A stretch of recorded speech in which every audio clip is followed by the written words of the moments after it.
જય શ્રી કૃષ્ણ મિત્રો.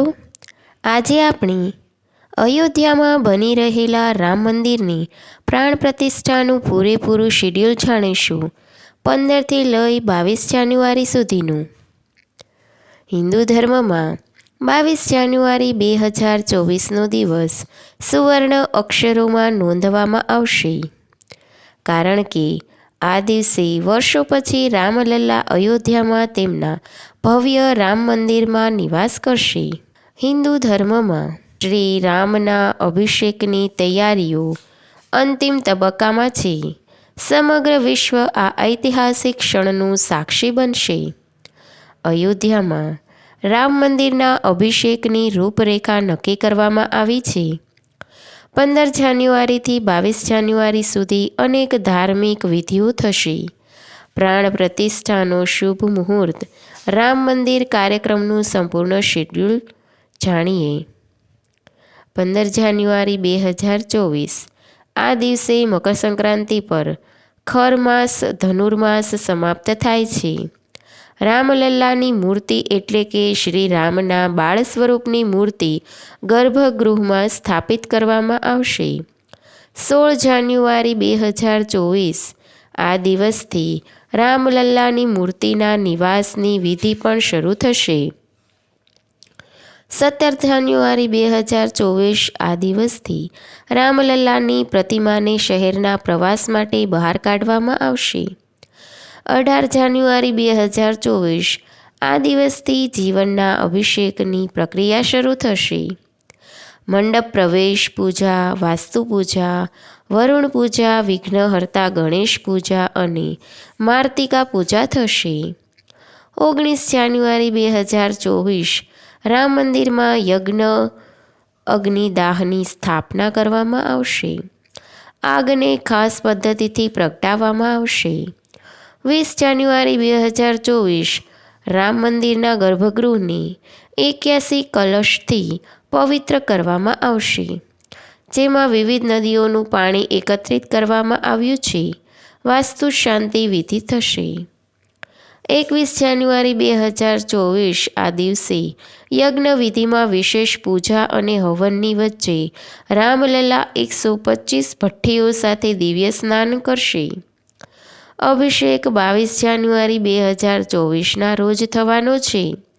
આ દિવસે મધ્યકાળમાં મૃગશિરા નક્ષત્રમાં રામલલ્લાની મહાપૂજા થશે.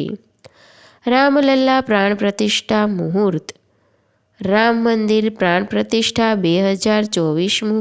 અયોધ્યામાં રામ મંદિર માટે લગભગ 5 સદીઓની રાહતનો અંત આવવાનો છે. રામ મંદિરમાં રામલલ્લાની મૂર્તિ સ્થાપિત કરવાનો સમય 22 જાન્યુઆરી 2024ના રોજ સવારે 12:29થી 12:30 સુધીનો રહેશે. પ્રાણ પ્રતિષ્ઠા માટે માત્ર 84 સેકન્ડનો શુભ સમય હશે. અહીં આપેલી માહિતી માત્ર ધારણાઓ અને માહિતી પર આધારિત છે. અત્રે એ ઉલ્લેખ કરવો જરૂરી છે, કોઈ પણ માહિતીનું સમર્થન કે પુષ્ટિ કરતું નથી. કોઈ પણ માહિતી અથવા માન્યતાને અમલમાં મૂકતા પહેલાં સંબંધિત નિષ્ણાતની સલાહ લેવી જોઈએ. અયોધ્યામાં ભગવાન શ્રી રામની મૂર્તિની પ્રાણ પ્રતિષ્ઠામાં હવે ચંદ દિવસો બાકી રહ્યા છે. દરેકના મનમાં ઉત્સુકતા છે કે ભગવાન રામની મૂર્તિ કેવી હશે, કેવું બન્યું છે મંદિર, વિશેષતા શું છે. સોમપુરાએ અયોધ્યાના શ્રી રામ મંદિરની સંપૂર્ણ ડિઝાઇન તૈયાર કરી છે. સમગ્ર નિર્માણ તેમની દેખરેખ હેઠળ થઈ રહ્યું છે. ચંદ્રકાંત સોમપુરાએ કહ્યું, મંદિર અભિષેક માટે તૈયાર છે. ગર્ભગૃહમાં તે આસન પણ આકાર પામી ચૂક્યું છે જ્યાં રામલલ્લા બિરાજશે અને 5.5 ફૂટની 3 પ્રતિમાઓ બનાવી રહ્યા છીએ. એક શ્યામ રંગની, બીજો ઘાટા કાળા શાલિગ્રામ પથ્થરની અને ત્રીજી સફેદ પથ્થરની. ગર્ભગૃહમાંથી બહાર આવતાની સાથે જ સામે ગણપતિ અને હનુમાનજીની મૂર્તિઓ સ્થાપિત થશે. મંદિરની સામે ગરુડજીની મૂર્તિની સ્થાપના કરવામાં આવી રહી છે. મંદિરના બીજા માળે પ્રાણ પ્રતિષ્ઠા થશે. અહીં રામ દરબાર પણ બનાવવામાં આવ્યો છે. ભગવાન શ્રી રામ, માતા જાનકી, લક્ષ્મણજી અને હનુમાનજીની મૂર્તિઓ હશે. ચંદ્રકાંત સોમપુરાએ જણાવ્યું કે ભારતમાં મંદિરોની ડિઝાઇનની 16 શૈલીઓ છે. તેમાં 3 મુખ્ય છે.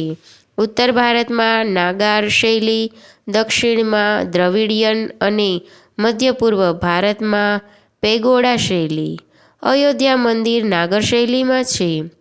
સોમનાથ, સ્વામિનારાયણ, અંબાજી મંદિરો અને આ શૈલીમાં બંધાયેલા છે.